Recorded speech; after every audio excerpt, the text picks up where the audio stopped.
Hi guys, February 2nd, 2019. Today is day 5,033 since diagnosis of a very rare form of brain cancer called primary central nervous system lymphoma. I was given 2 years to live, and this past September 27th was the 14-year mark. I'm feeling pretty good. I've been on this pill chemo called Imbruvica, and the normal dose is 420 milligrams daily. It's a single pill, pretty simple to take. And this Dr. Gromes from Memorial Sloan Kettering in New York published a paper on it that if you go double the dose to 840, you get better results. So I've been doing a double dose, and I've always been a huge proponent of cannabis with doing my chemo. And so 14 years ago, when I had blood-brain barrier disruption, it was brutal. The whole procedure was brutal. For those of you who don't know, blood-brain barrier disruption it was originally started out in Seattle, Washington, and the doctor that started, I can't recall, but the Cleveland Clinic back in '04 was offering that to primary CNS lymphoma patients. Me. And very invasive. You go in, say, on Monday, and they pump you full of fluids, get your numbers where they need to be, then they go with the right femoral artery with a catheter all the way up into the brain, inject a chemical called mannitol. The mannitol disrupts the blood-brain barrier. So for layman's terms, we'll call it your brain's force field. This injection of mannitol drops the force field. Now it's down. They go up that same femoral artery and pick one of the four ventricles and inject high-dose chemotherapy directly into the brain. The next day, they go up the left side, they do that same procedure. The problem with that procedure is apparently I wake up out of anesthesia extremely early. And the first day it happened, I yanked the tube out of my mouth. And I said, I never want that to happen again. No problem, Mr. Berger. The next day, I wake up, gagging on the tube. I go to yank the line out, and I'm shackled to the bed. So now here I am gagging, vomiting. They're vacuuming out the vomit. They're telling me, you're okay. You can breathe. You're okay. And I tell my wife at the time, Jen, she says, well, asks the nurse practitioner, and I, believe me, I was really, really out of it. Like, I didn't know. I was so out of it. My ex would give me my anti-seizure meds, Keppra, and I'd put it in my mouth, and 10 minutes later I'd be holding the glass, and I would say, man, these things taste horrible. And she'd say, did you swallow? And I'd say, no. And I'd stick my tongue out, and there would be the dissolving Keppra on my tongue. So she had to physically walk over and grab the glass and put it up to my mouth to have me drink. That's how out of it. So who's she going to believe? This guy we were just newly married, not even a year, and I'm swearing, like I had Tourette's. I was swearing like crazy, and this nurse practitioner's, why would she lie? So, long story short, I don't know how I got on the subject, but today is day 5,033, and this Imbruvica that I'm on is a daily chemo. And at the 4-week mark, they were going to check me with my spinal fluid to see if there were the cells that were in there 4 weeks prior. So when we went to Memorial Sloan Kettering, they did I got what's called an Omayo reservoir in my head. And what I explained to people is, if you remember the Reebok pump shoes, you pump it up in the tongue. That's what I get here. It's a little diaphragm. And instead of doing a lumbar punch in the spine, which can be pretty painful, they just tap this here and draw the fluid out. Funny story with that, when I was really out of it years ago, again, doing the blood-brain barrier disruption, if you're familiar with the African American comedian named Wanda Sykes, this nurse looked like Wanda Sykes, talked like her, and had the attitude like her. And she was like total ball buster, and me and Jen were in, my ex-wife and I were in there, and I'm still really not with it.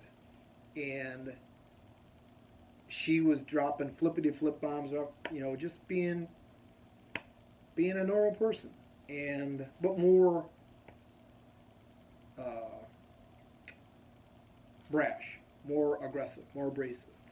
And but I liked her, and she draws the spinal fluid out, and she puts them, and she said they're both clear, and there's a little bit residual left in the syringe that she drew it out of. I said, "Can I see that?" She goes, "It's yours. Go ahead." So I grab it and I smell it, and and I and I sucked it down. And Jen goes, "Why did you do that, Jace?" And the nurse flips out. She goes, "I ain't never seen no motherfucker do that. Why the fuck you do that? Why the fuck you do that? I ain't never seen no motherfucker do that." And I said, "Do you know what spinal fluid tastes like? Do you know what spinal fluid tastes like? Because I do."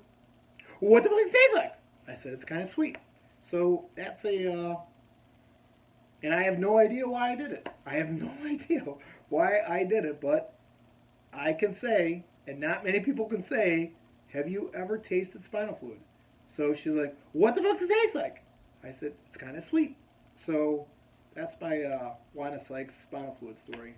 So I'm on this Imbruvica back to the first inning again because I tend to really get off on tangents. If this is a 9-inning game, I always got to go back to the first inning because I'll go to 7, 4, 3. So Imbruvica, I'm on it. So they did this spinal fluid draw at Memorial Sloan Kettering, and unfortunately came back positive for 6% atypical cells. Well, what is that?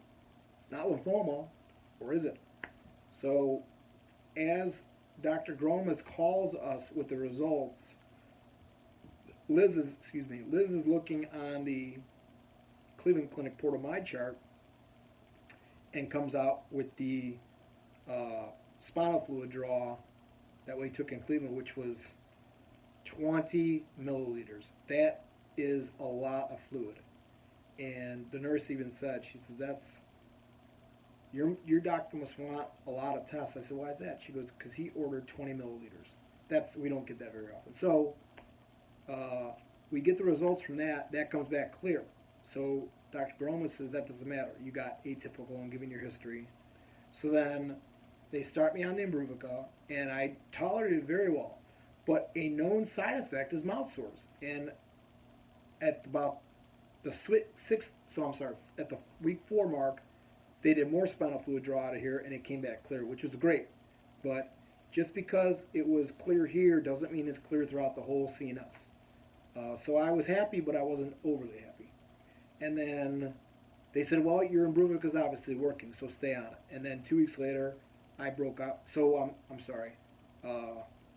I end up speaking with Dr. McElroy from Anzelda's out in California, an incredible facility where they specifically match. They got a database. This Mara Gordon she's the founder of this Anzelda's, and she's amassed a database of different cancers and a database of different cannabis cocktails of different terpene profiles, THC to CBD ratios, and she's got this cannabis cocktail goes best with the cancer. And she said, I listened to her interview, I don't watch TV anymore. I listen to podcasts all day, every day. And I punch in cannabis cancer or cancer cures or whatever. Anything not mainstream. So, and biohacking too, and Wim Hof breathing, and Royal Raymond Rife, and SCFT, and meditation, transcendental meditation. But, so, I get the results that they so then 2 weeks later, at the 6-week mark, these mouth sores were horrible. And why my doctor did not have the script ready for me for this magic mouthwash that everybody in these support groups that I interact with rave about. it's a known side effect. Why they didn't get it for me is beyond me. And then we we messaged in the portal with the clinic to my doctor, and his nurse answers and says, well, go to an urgent care and have them confirm or deny if it's fungal, and maybe they can write you a script for the magic mouthwash. And it was so, I felt like I was a leper. I felt like I had some kind of infectious disease. This nurse practitioner came in there, and she says, so you got mouth sores? I said, yeah. I said, can't you check me out here and maybe give me a script for magic mouthwash, see if it's fungal? And this is, she goes, oh no, that's oncology. I can't, that's oncology. And puts her hands back down it. And I read people's body language, and obviously that's a huge red flag that she wanted nothing to do with me. So I said, can't you just look at my mouth and see if you see sores? So she looks and she goes, I don't know if it's fungal or not, but I can't write you any script. And I show her, I said, here's the message to come here, and this is what you're supposed to do. Oh no, that's oncology. I can't do that. So my mouth was so sore that I couldn't eat. And I dropped down below 170. I was really thin again. And for 2 days I couldn't eat. And then by the grace of God, I had a dentist appointment, and I asked him, and he agreed that he thought it was fungal at this point. And he said, why didn't your doctor write it for you? So I told him the whole story. He ended up calling a periodontist, and he ended up writing this script for the magic mouthwash. And it was fantastic, and it worked great. But then it went from my mouth down to my throat, and my throat's been really killing me because I've been telling people, trying to explain it to, when you gargle, there's that dam, that blockage in your throat where it stops the liquid from going down your throat when you're gargling. That irritation was just below that, so I couldn't reach it. And when I try to swallow it, it would just kind of gloss over it and really didn't coat it like it was supposed to. Go back and saw Dr. Peerbo, my neuro-oncologist at the Cleveland Clinic, and he wrote me another script for magic mouthwash and without nystatin, and then he ordered me a script for an antifungal diflucan, and I took that for only 5 days and got the magic mouthwash. And I don't know why he didn't order more diflucan, but so my lips are still sore because that's how it started, with lips being very sore and tender, and then I got the mouth sores and then the throat sores. Well, a big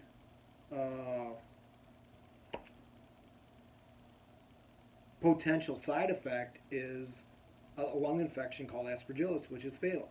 And I don't know, this is me because I have zero medical training at all, but if it's going to start on the lips and go to the mouth and go to the throat, where the hell is it going to go next? So I wanted to maybe bump up the antifungal diflucan, but so Liz and I flew out to Boston on Wednesday.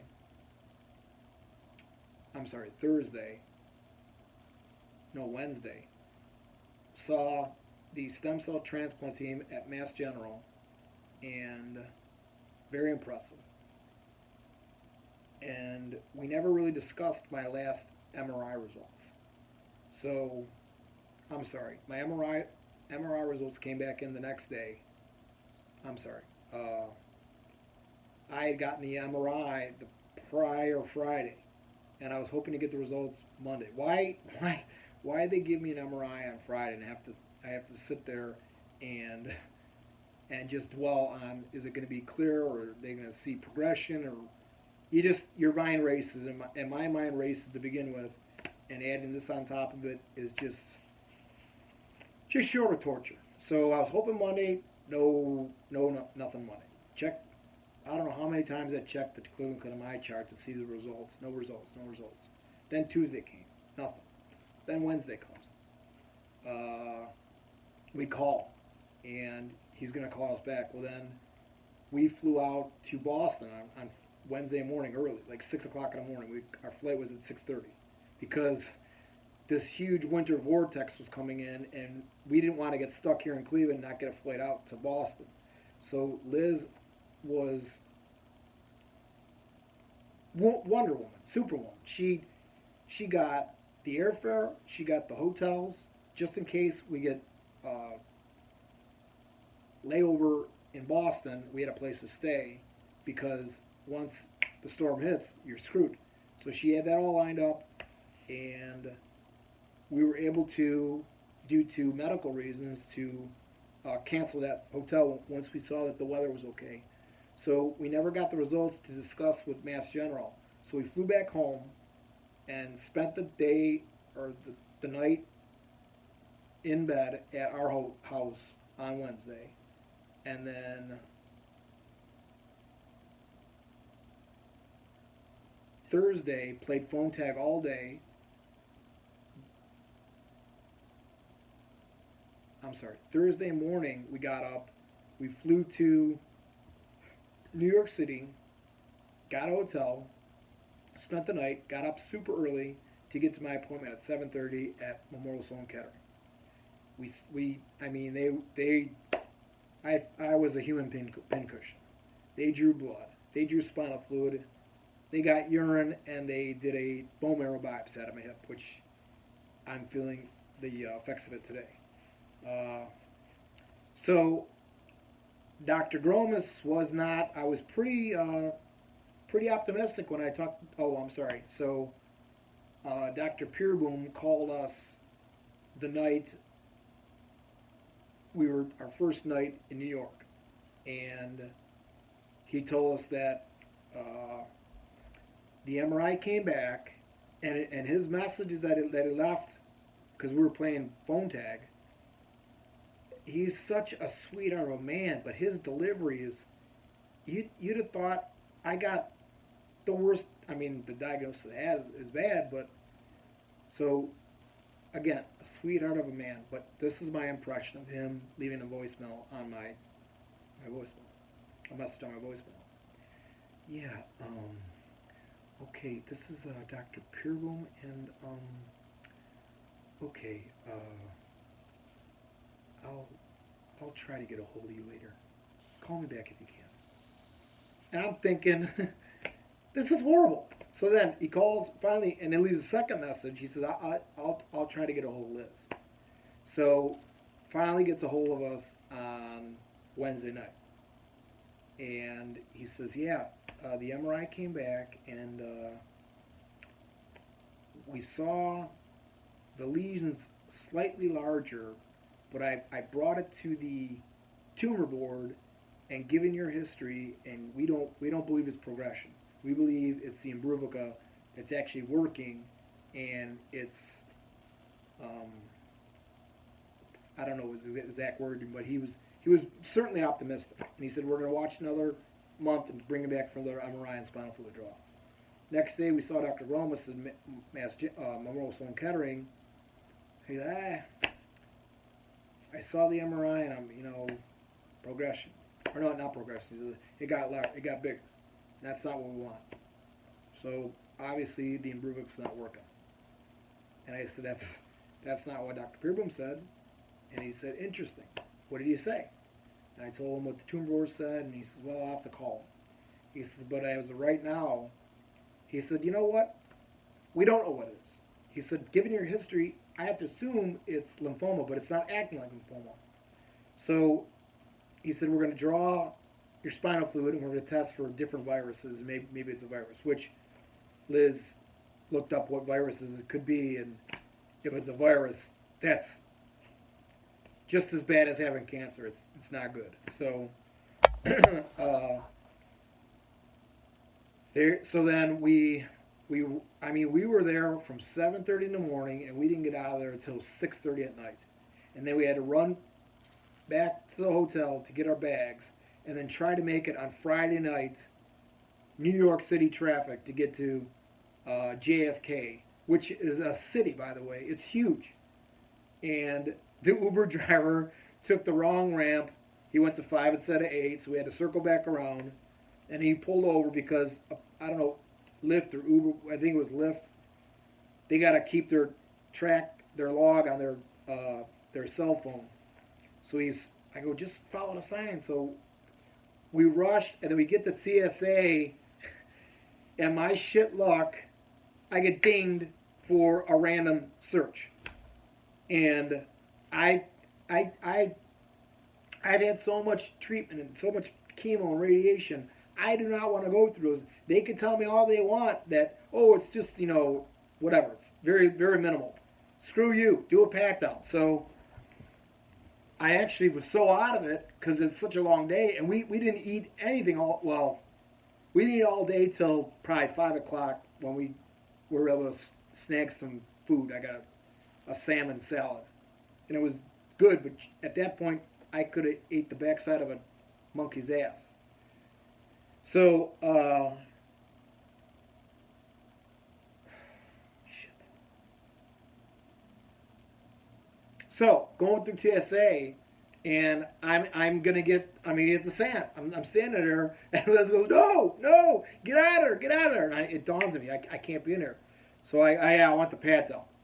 So the guy's, he's new, and he's being militant, and he surges in his, and I go no, I got to pour here, and he says, well, and I go, oh, and Liz freaked out. She goes, you can't. He's got a bone. He's got an open wound, and I'm like, hey, you can't do this shit. I said, literally an hour ago, I just had a bone marrow biopsy. He goes, I just asked you if you had a medical procedure.